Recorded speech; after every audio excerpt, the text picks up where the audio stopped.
Tiger's got 152 yards. Should be just a nice, comfortable 9-iron for him. They're going to go nuts when he hits this thing.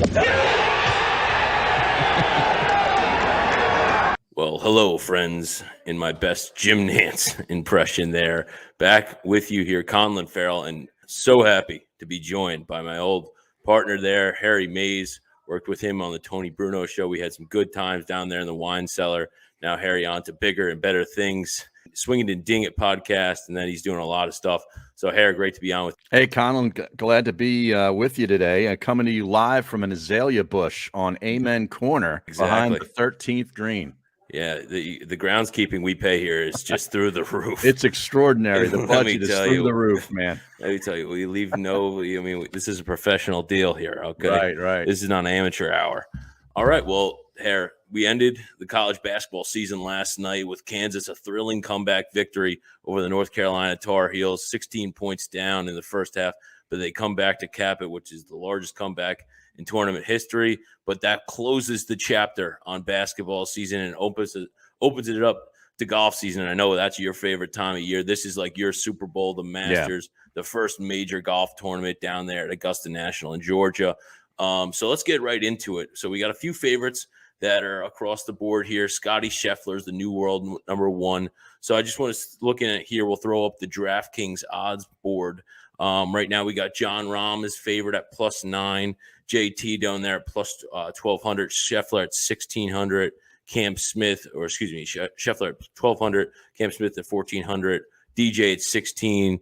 You got Brooks in there, and then from everyone down from Schauffele through Hovland, Morikawa, Rory are all at 20-1. Who do you like there, Harry? Any favorites that you think, you know what, even with the kind of chalk money, that's a fairly good play. I'm actually on DJ this week for an outright at plus 1,600.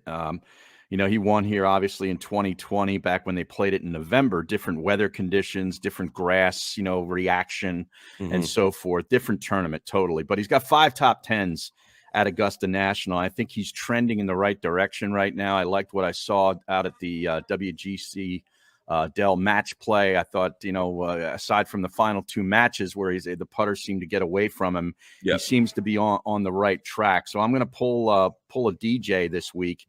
And also Zalatoris is another guy that I keep looking at, and I keep looking at him, and I keep looking at him, and I can't look away from him except when he putts with that ridiculous grip that he uses. I feel so bad for the kid because he's so talented and he's so young, yet he's already on one of these like freakish old man type of with like the Adam Scott. Oh yeah, he swings in the yo-yo, the incense, like. Yeah, but I keep looking at him at plus 3,500. Obviously, he finished second, 1 stroke out last season.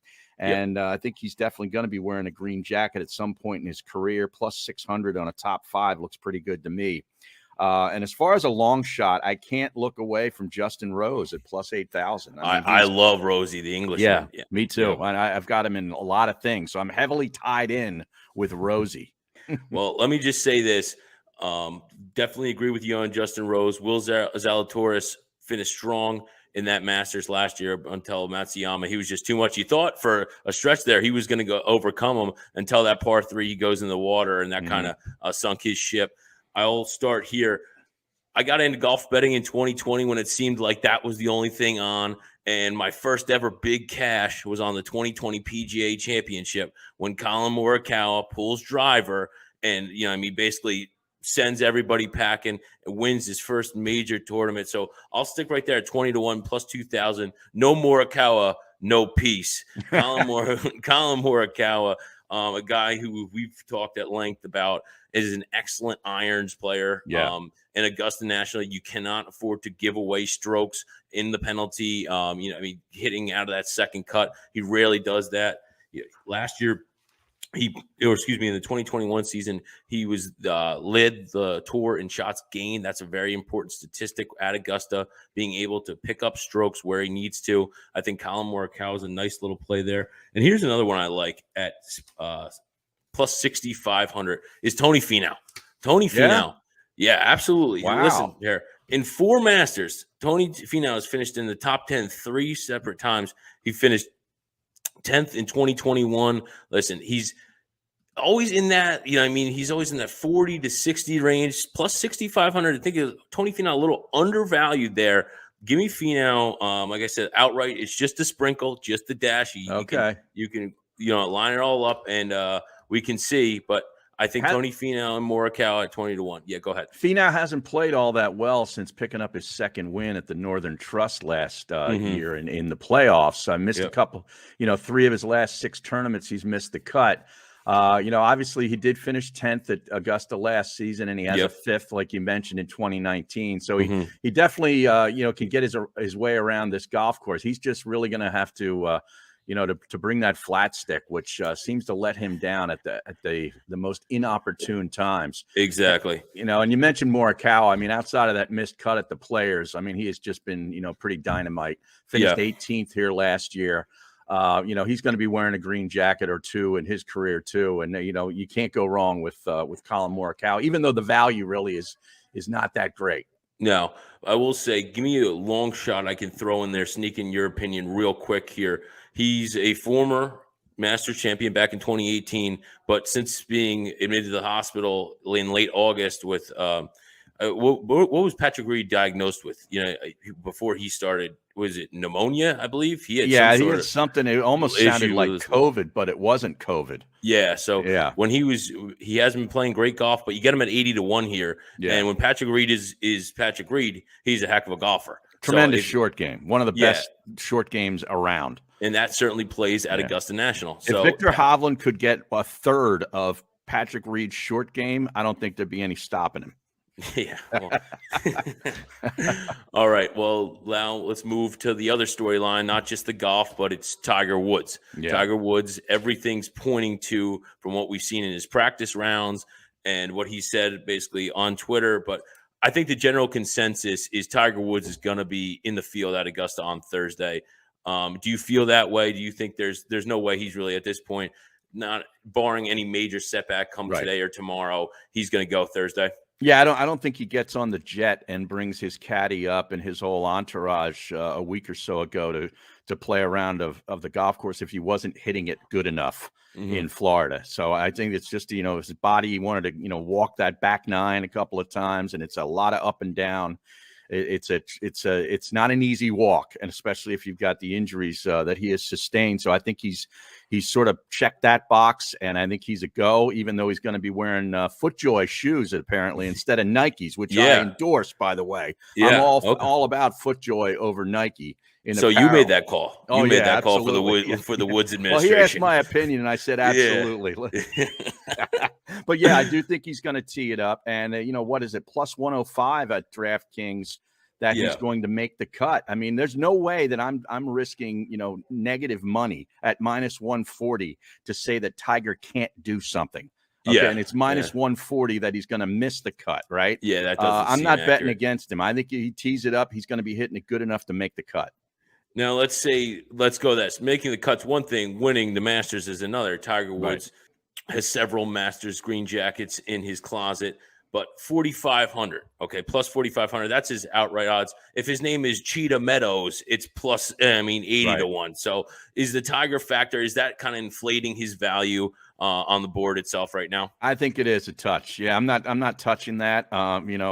It'll be the greatest ratings boondoggle for CBS on Saturday and Sunday. They might rerun the Masters next week. Oh, my God.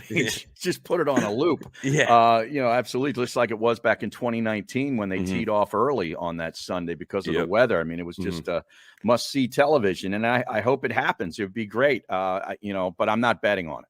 Yeah. All right, so we talked outrights, we talked making cuts. Another one I had real quick I wanted to throw in there was one of my favorite bets of the entire weekend. It was Luis Oosthuizen to make finish in the top 10. That's at plus 350. I actually feel really confident in putting some significant coin on Oosty, the South African. He's been consistent throughout his career, and 4 out of the last 5 major finishes in the top 5. So you even give yourself some breathing room there. So Oosty, I think he's one of your guys too, Hare, right? Well, yeah, I like him. The only problem I have with him is his back. And with the weather being, damp and rainy these next couple of days down there, I'm just hoping the back holds out. He's he's a back spasm away from, not teeing it up or withdrawing after the first round. So there's always that risk with him. But he's made 8 straight cuts at Augusta National. He's got the second way back in 2012 where he finished second to Bubba Watson in that playoff. But he always comes to play in the majors, and if his back holds up, I think he'll be there on Sunday. Yeah, and then the final one I'll just throw in there before we build a flight together. Sungjae Im.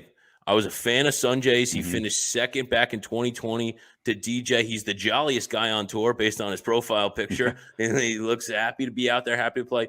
He big bogey avoidance guy. Sungjae Im doesn't bogey often, makes his putts, but does he have enough in the driver in the bag to really gain on those shots on the par 5?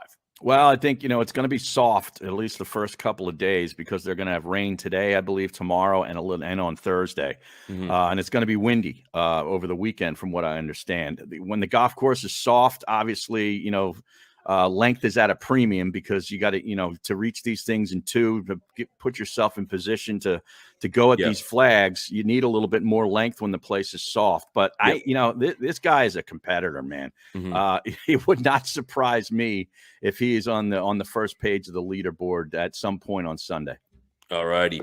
All right. So now we'll round us out here. A little Masters talk with Harry Mays. We're going to do a lot of betting action across the board, but then you got your flights. So we're going to go here, look here, excuse the chicken scratch, but we're going to look here and build a flight based on tiers. That's often how these pools are run. Basically, the lowest combined score amongst the 6 tiers, and that's the winner of your pool. So we'll start there. Tier number 1, the world number 1, Scotty Scheffler. Then we go John Rahm, Justin Spieth, Jordan Spieth, Dustin Johnson, JT, and Cam Smith. Out of that tier, who do you like there? Who has a favorite? I've already got Cam Smith at 28-1 back in January before he won. That's sharp money, Terry. Before he won the Century in Hawaii. I picked that up. So I'm invested with him. I think he's down around 14 to 1. Yeah, right I believe now, he's at plus 1,400. Yeah, and that's warranted based on what he did at the Players. But I'm going to go with DJ. I said I'm on DJ at 16 to 1. I'll take DJ out of that flight.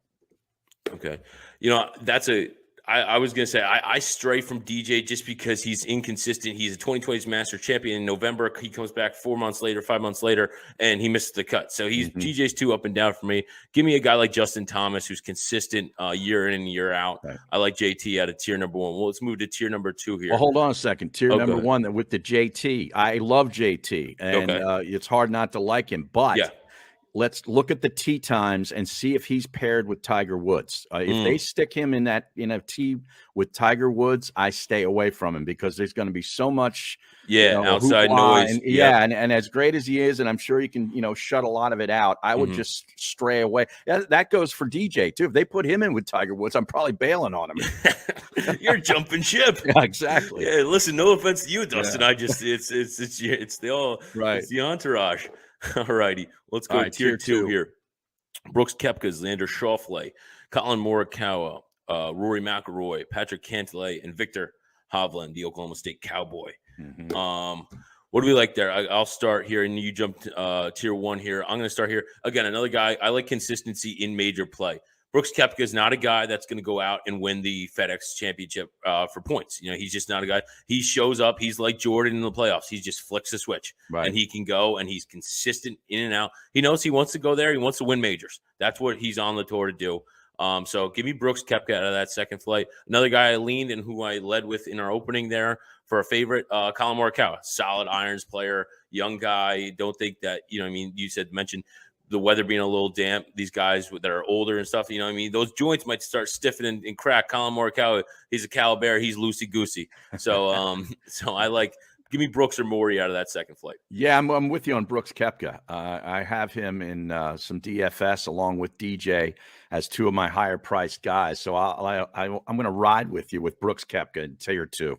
All righty, we're tailing. All right, brings us to our third there. So those are kind of 1, 2 your typical contenders. Nobody really long shot out of that group. Anybody can win that. So we'll go Zalatoris, Berger, Shane Lowry, DeChambeau, Sam Burns, and Hideki Matsuyama, the reigning Masters champion. Yeah, who had an issue, had to pull out of the tournament last week with some sort of neck issue. So be aware of that for the defending champion, although he'll get his the champions dinner tonight. I'm anxious to know exactly what's on the menu. I'm going with Zalatoris out of tier 3.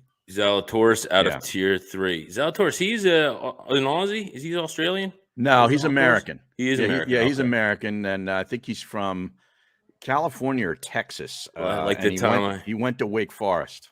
Okay, like the time I called Tyler Hero European on online there. That was awesome. He's from Milwaukee, I think. Tyler Hero. That was the couch guy. That wasn't you. That wasn't me. I don't know who that guy was. That guy. That guy had little didn't have enough eyedropper cranberry juice in that stiff Tito's. All righty. Tier 3. What I'm looking at here, Daniel Berger. Daniel Berger is a guy that I think is fairly consistent.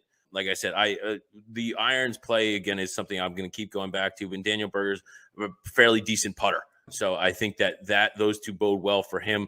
Give me Berger out of 3, and you never know. It's nearly impossible to repeat as a Masters champion. Hideki Matsuyama, though, again, what he did last year can't be overlooked. He's someone to keep an eye on. I wouldn't hate someone going that way in tier number 3. We'll go to tier number 4 here. All right, we got Corey Connors. Right. Luis Great iron Oosties, player. Yep. Joaquin Neiman, Tommy Fleetwood, Matthew Fitzpatrick, and my boy Tony Finau.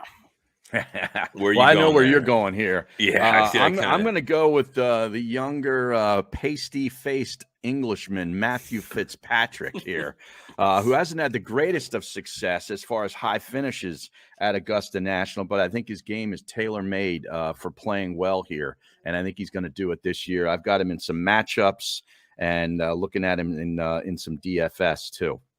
Well, I'll be honest with you. There's 3 guys in this 4th tier that I'm kind of shocked that aren't on that board a little higher.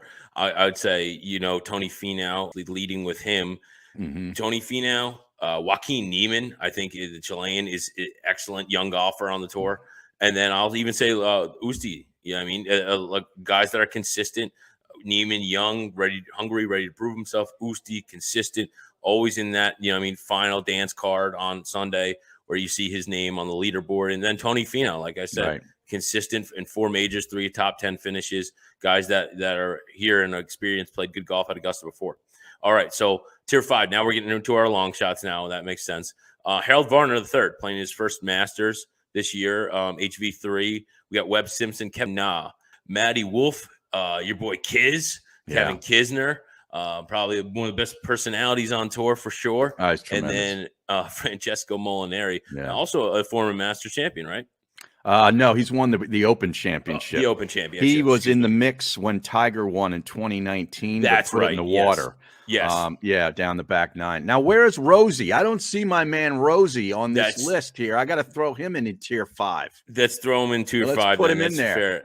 That's what I was in. That's a pool that I'm in, and I was curious too. Okay, I'm in a couple, and this is I'm in one that's just a carbon copy. They just split it at like the World Golf Rankings and stuff like that. So you're getting Tiger Woods at like the tier number 6, and he's all the way down there. This is user picked based on feeling and whatever else. But I like to say this is kind of slap in the face to Rosie. Just because he's from the other side of the pond doesn't mean we don't respect him on American soil. All right, he's got one of the best scoring averages at Augusta National in the field. Mm-hmm. And wasn't he leading through two rounds into Saturday? In fact, I'm taking him in a round 1 top 5 and round 1 top 10s on DF on first DK. Round leaders. All right, top 5 and top 10. Harry Mays, and also like Webb Simpson out of this crew here. Okay, so that's where we'll start. So Webb Simpson, let's see, Matt Wolf, another young guy looking to prove himself. Yeah, Kevin he's got Kisner, no chance. Yeah, Kevin Kisner. I'll go Kiss here just to have some fun with it. Electric personality on tour. Great putter. Great putter. Now I got these amateur guys on the board here. Greaser, Hagstead, Jarvis, Jim Nakajima. Thank you. Piot and Shepard. Right. You educate me. Yeah, this is blind darts here. I mean, I know. I'm just going to go with the name that I'm familiar with, and that's Nakajima, the Japanese amateur kid. I'm riding with him. I don't know a whole lot about these other guys. Yeah, and you're just hoping by some sheer miracle one of these Make the guys cut. makes the cut, Yep. and that's all you need them to do. Low amateur. And, yep, exactly. You just tap them and say, thanks so much. We'll see you next year. That's right.